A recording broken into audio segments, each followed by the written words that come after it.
ये तस्वीर देखिए। इस तस्वीर में जो शख्स आपको नजर आ रहा है वह गाजियाबाद के मंदिर का आरोपी महंत मुकेश गोस्वामी है।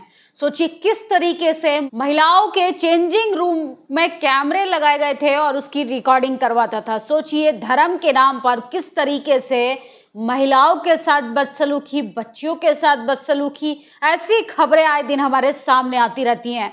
गाजियाबाद मंदिर के बाहर चेंजिंग रूम में लगाया गया था कैमरा। पुलिस को 5 दिन की रिकॉर्डिंग मिली। सोचिए 2 दिन तक ये डेटा जो है वो रिकॉर्ड करते थे और 75 से अधिक हिंदू महिलाओं के कपड़े चेंज करते हुए नग्न व अर्धनग्न वीडियो इनके कैमरे से पाए गए हैं। ये संख्या और बढ़ रही है। मंदिर का महंत मुकेश गोस्वामी महिला चेंजिंग रूम के ऊपर कैमरे लगवा कर रखता था और महिलाओं को कपड़े बदलते हुए उनके वीडियोस को अपने मोबाइल पर देखता था। इसके साथ साथ पुलिस कर्मियों को 5 दिन का डेटा मिला है जिसमें महिलाओं के चेंज करते हुए वीडियोस पाए गए हैं और फिलहाल ये आरोपी मुकेश गोस्वामी जो है वो फरार है। सोचिए भारतीय जनता पार्टी ये दावा करती है कि उत्तर प्रदेश में महिलाएं सुरक्षित हैं।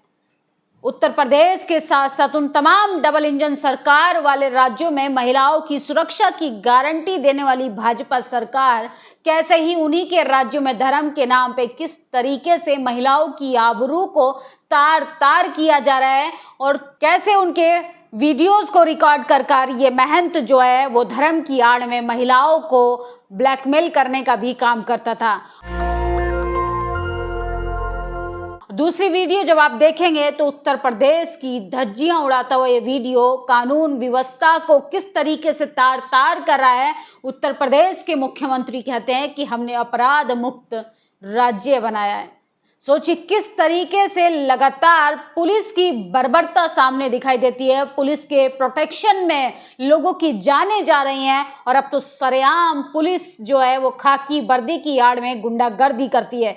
ये सबसे पहले आप ये वीडियो सुनिए। मारब तोहरी माँ गर्मी तोहरी मैया दिखाई नहीं दे कौन खड़ा रे कौन खड़ा देखने है तेरी। तो सुना आपने वीडियो किस तरीके से उत्तर प्रदेश की पुलिस जो है वो अभद्र भाषा का इस्तेमाल कर रही है। भाषा की अगर बात की जाए तो देश के प्रधानमंत्री की भाषा भी किसी टपोरी व्यक्ति से कम नहीं है। सोचिए किस तरीके से मटन मछली मजार मस्जिद मंगलसूत्र से अब वो मुजरा पर आ गए। जब उन्हें बात करनी चाहिए विकास पर, जब बात करनी चाहिए देश की तरक्की पर, जब बात करनी चाहिए कि देश को कैसे विकसित भारत बनाना है, तो वो तमाम तरीके के आरोप प्रत्यारोप में विपक्ष को निशाना बनाने की कोशिश कर रहे हैं। प्रभु श्री राम की नगरी अयोध्या में कानून व्यवस्था बनाए रखने की जिम्मेदारी जिन कंधों पर है, उस खाकी की संस्कारी भाषा सुनकर कानों से खून निकल जाएंगे। सोशल मीडिया पर बहुत तेजी से वायरल हो रहा है ये वीडियो, लेकिन सोचिए टीवी अखबार की कभी भी ये डिबेट का हिस्सा नहीं होता, क्योंकि उनकी खबरों का ये मुद्दा कभी नहीं होगा जो सरकार से पूछते हैं कि आप थकते क्यों नहीं हैं, आम काट कर खाते हैं या चूस कर। सोचिए इन जरूरी मुद्दों पर कब बात होगी, इन जरूरी मुद्दों पर कब बहस होगी, इन जरूरी मुद्दों को कब सरकार के सामने रखा जाएगा, क्योंकि सरकार की किस तरीके से लॉ एंड ऑर्डर की धज्जियां उड़ रही हैं। ये वर्दी पहने खाकी गुंडे कैसे जनता को डराने का धमकाने का लगातार काम कर रहे हैं। 6 चरणों के मतदान हो चुके हैं। लगातार जिस तरीके से खबरें आ रही हैं, लोगों को डराया जा रहा है, धमकाया जा रहा है और जौनपुर की सीट पर किस तरीके की धांधली की गई, ये जग जाहिर हो गया है कि भाजपा सरकार इस बार 400 पार नहीं सीधा सत्ता से बाहर होने वाली है। लोकसभा जौनपुर के वीर बहादुर सिंह पूर्वांचल यूनिवर्सिटी में बनाए गए स्ट्रांग रूम के बाहर अवैध रूप से डीसीएम ट्रक में लगभग 150 ईवीएम प्रशासन की मदद से अंदर ले जाते हुए रंगे हाथों पकड़ी गई। जौनपुर में भाजपा बुरी तरह से हार रही है।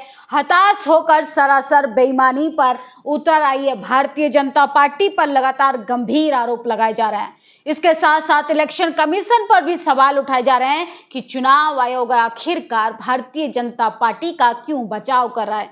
क्या वाकई में देश में बेईमानी से चुनाव जीता जा रहा है? जो जनता के आरोप प्रत्यारोप सरकार पर लगाए जा रहे हैं, उस पर इलेक्शन कमीशन कोई जांच क्यों नहीं बिठाता? मनोज झा ने जिस तरीके से प्रतिक्रियाएं दी हैं, सोचिए, भारतीय जनता पार्टी के प्रधानमंत्री नरेंद्र मोदी की जुबान लगातार फिसलती जा रही है। 6 चरणों के मतदान के बाद वो मुजरे पर आ गए, 7वें चरण पे न जाने क्या बोलेंगे। ये अखिलेश यादव ने बड़ी बात कही है।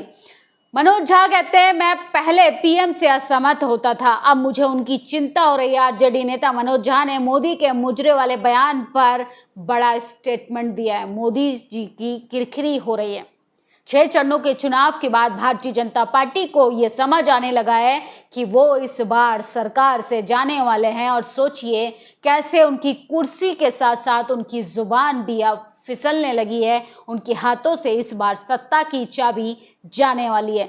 दरोगा जी को कुछ ज्यादा ही गर्मी लग रही है। उन्नाव के अचलगंज में मंदिर में एक धार्मिक कार्यक्रम चल रहा है। इलाके की तमाम महिलाएं सिर पर पल्लू डालकर बैठी हैं, मगर मंदिर की पुलिस चौकी में खाकीदारी दरोगा जी चड्डीधारी पहनकर लक्स कोजी के अंदर की बात है का विज्ञापन करें। सामाजिक शर्म भी कोई चीज होती है। सोचिए, एक मंदिर के परिसर में किस तरीके से धार्मिक आयोजन हो रहा है। भीषण गर्मी में महिलाएं सर पर दुपट्टा रखकर बैठी हैं। वहीं एक पुलिस चौकी का दरोगा जो है वो महिलाओं के सामने कच्छा बनियान में बैठा है। ये संस्कार का पाठ पढ़ाने वाले अब कैसे महिलाओं के सामने सरेआम निवस्त्र होकर बैठे हैं, जबकि ये एक थाने के दरोगा हैं।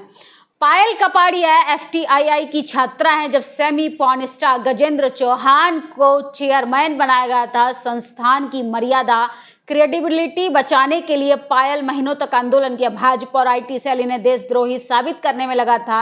अब पायल की फिल्म को ग्रेड पिक्स सम्मान मिला है। सोचिए किस तरीके से भारतीय जनता पार्टी की आईटी सेल लगातार महिलाओं को बदनाम करने का काम करती है, और उन्हीं महिलाओं ने देश का गौरव बढ़ाने का काम किया है। उत्तर प्रदेश की ये यूपी पुलिस की भाषा जो है वो सोशल मीडिया पर तेजी से वायरल हो रही है, जिसमें एक पुलिसकर्मी जो है वो माँ बहन की गालियों के साथ साथ धमकाने का काम कर रहे हैं। मयंक लिखते हैं, यूपी पुलिस की भाषा और शैली हम और उम्मीद क्या ही करें, वो हमारी मदद करेगी। हमको पुलिस से ज़्यादा भय अपराधियों से कम। उत्तर प्रदेश पुलिस को शर्म आनी चाहिए।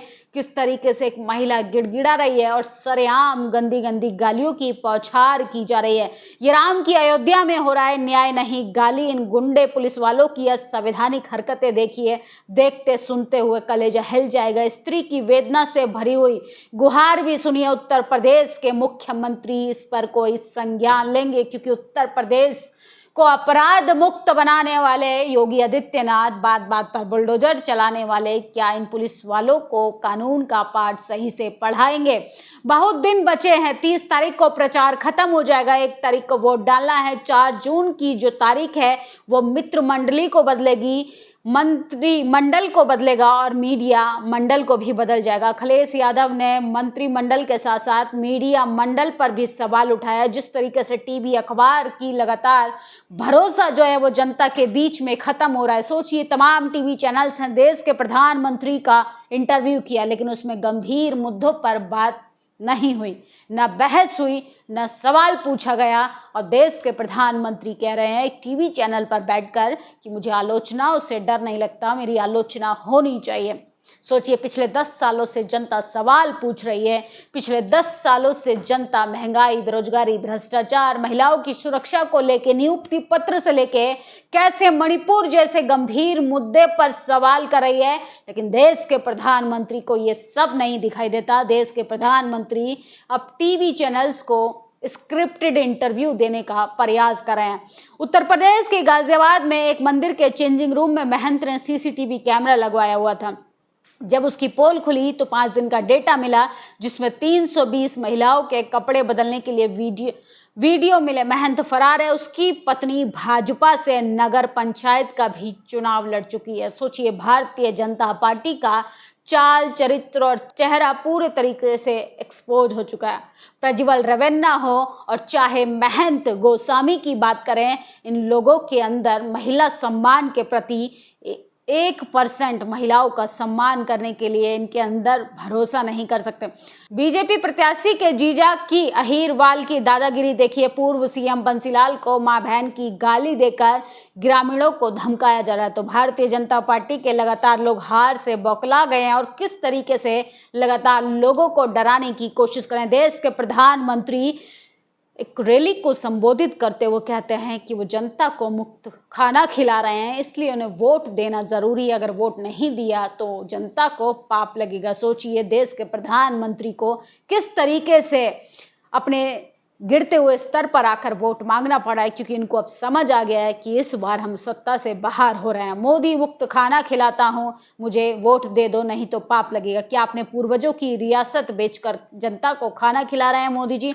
देश की धन संपदा है, पहले भी सरकारें खिलाती थी और आगे भी नई सरकार आपसे बेहतर 2 गुना राशन देने जा रहे हैं। आप हिमालय साबरमती आश्रम में झोला उठाकर जाने को तैयार रही है। जनता लगातार भाजपा सरकार से नाराज है। यहाँ तक कि कांग्रेस पार्टी के राष्ट्रीय अध्यक्ष ने भी बड़ा हमला बोला है। मां से मोदी को मंगलसूत्र, मछली, मुजरा याद आ रहा है, लेकिन मां से मर्यादा याद नहीं रही।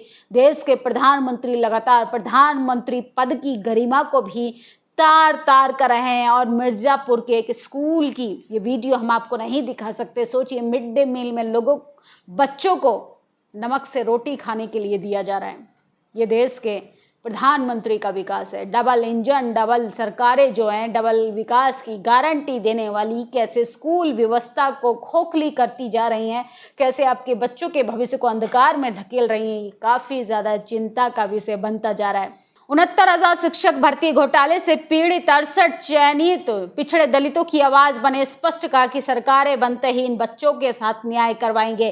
तो अखिलेश यादव लगातार पूरे फॉर्म में नजर आ रहे हैं। सोचिए, जिस तरीके से सरकार पर हमला बोल रहे हैं, ये कॉन्फिडेंट उनका बता रहा है। और जिस तरीके से देश की प्रधानमंत्री की जुबान फिसल रही है, उत्तर प्रदेश की प्रशासन की करतूतें बता रही हैं कि लॉ एंड ऑर्डर फेल हो चुका है। भारतीय जनता पार्टी का विकास खोखला साबित होता जा रहा है। देश के प्रधानमंत्री अब अपनी हार को कबूल करने लगे हैं, इसीलिए वो मंदिर, मटन, मुजरा से अब वो ना जाने किस स्तर पर गिरने वाले हैं। ये काफ़ी ज़्यादा चिंता का विषय। लेकिन जनता के लिए अभी 7वें चरण का वोट अभी अधूरा है और जनता इस बार अपने वोट से चोट करेगी। और नेता वही चुनिए जो आपके बच्चे के लिए, आपके लिए, आपकी घर की महिलाओं के लिए गंभीरता से सोचती हों।